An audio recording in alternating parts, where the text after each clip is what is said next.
Welcome to a new video and another tutorial. This is the Impoppable tutorial for Skates. Now, placement's pretty important. That Quincy there gets two parts. It gets the loop and then the bit behind it, the bigger loop. But as always, this is the knowledge, no farming. I don't sell either. I try and make it as simple as possible. Use few towers, and you can see all the tower levels at the bottom. Now if you want to use a different hero, remember I used Quincy for my camo detection early on, although this one I do actually switch over to a wizard, but 24 don't have camo detection. So, make sure if you are using a different hero, you pick a different, starting strategy, but the main towers for the end you can keep the same. So we put a tack shooter down, already to 202, just in the back of that loop, because in the main loop we're actually going to put a boomerang, you'll see that later. Taking the tack shooter to a 203, and we'll be able to be pretty solid for the first round. You see why we have the Quincy there now, because the big loop is a very needed safeguard for if anything makes it pass. So here we get the boomerang, put them on the left hand, just a little switch, and then we get glaives and red hot rangs, and this will be our lead damage as soon as we get it to ricochet just before round 28. So this is a pretty basic start for me, but as you will see, there is a different tower. The different tower is actually a wizard monkey. Now this is for some camo damage and some Moab damage, but mainly camo damage for the early games. Is because I wanted a Arcane Spike anyway, because it does a lot of damage to Moabs later. And the only other way to get enough camo damage for, I think it's round 41 or 42, is I'd have to put down a village, which I'll do anyway, but you have to rush it, and if I'm already getting an Arcane Spike, I might as well put it down now. So with the ricochet on the boomerang and the Arcane Mastery, we are actually ready to get our, one of our final upgrades just before round 40, which will be the tack shooter going to a 204 on overdrive. This would be enough to take down round 40. I think there might just be enough money before round 40 to get more glaives, but you don't need it, so don't worry about it, and you can get more glaives just after round 40 happens. So we buy the overdrive and we get ready for round 40. Now, as you'll see, it's pretty easy, and anything that makes it pass is killed very quickly by the two different monkeys. That's also why the wizards are, but I think Quincy would have done that herself, so that should be fine. And ready for our next tower. This is our last tower for a while, and it is a village. Who would have thought? This village goes to actually it starts at 320, so as soon as you can get it, I buy primary training, and that is enough damage. I also missed out more glaives. Make sure you have more glaives.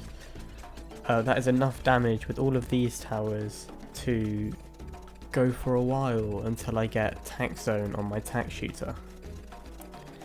At this point in the video, I'm going to ask you to subscribe and like if you enjoyed the video, and comment if you had any problems and were able to fix it, because other people might also have the problem, and it helps me out and it helps everyone else out. Join the Discord if you have any direct questions, I always answer.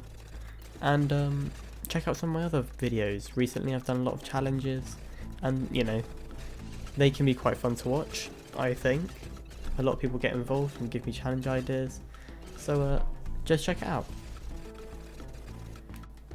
Finally, we are closing in on our 24,000 needed for tack zone, and now we have it.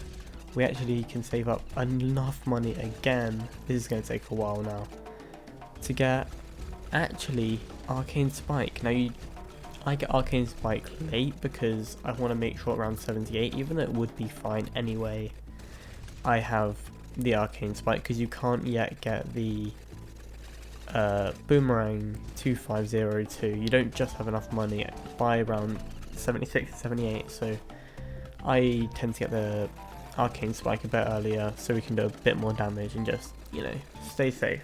But Either way, if you want to leave it and get the boomerang first, you can, but make sure you get Arcane Spike at some point, and you can buy at any point during this time. Really, these are two upgrades that are, you know, interchangeable. You don't actually need that much damage at the moment. It's pretty fine, but make sure you get a bit more lead damage, which is why you need at least one of them. There I go with the Arcane Spike. Remember, it would be about now or so that you'd be able to afford the top 502 on the boomerang. You might have seen the ice monkey there. That was for a different tactic. If you can get an ice monkey tucked in with the boomerang, you might be able to do a bit more damage, but you can just go for a different way. It just saves another tower, but I mean, it's kind of interchangeable and doesn't really matter, so we'll do it the other way. So 502 Glaive Lord, and you can see the glaives literally spin around that loop perfectly. That's why you got to get the placement right at the start. Make sure always you do the same placement I do. That's there for a reason. And yeah, we're just going to get the next couple towers ready for round 90. Now, as always, I get the 2 towers before round 90. We get the Mib, and this is if I'm ever using attack zone, make sure it hits leads.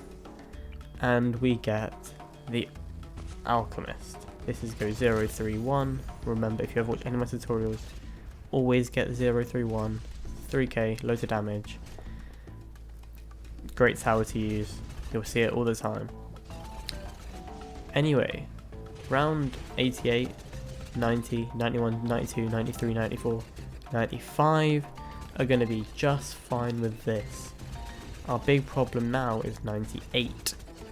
Now there's one way to deal with 96 and 97, and this is going to be from our next upgrade, which is the village to 502. Set to strong. You don't need to set it to strong, but it just means to optimize the damage. But as you get 33k, you are ready to get primary mentoring and then primary expertise. Set it on strong, and now all of the primary towers do a little bit more damage and also have a lot more range. Now our win condition and the final tower we're going to get is the Super Monkey. The Super Monkey is a very useful tower, and as you'll see, little things get through, but the Super Monkey is very good against ceramic and it holds them up with the knockback.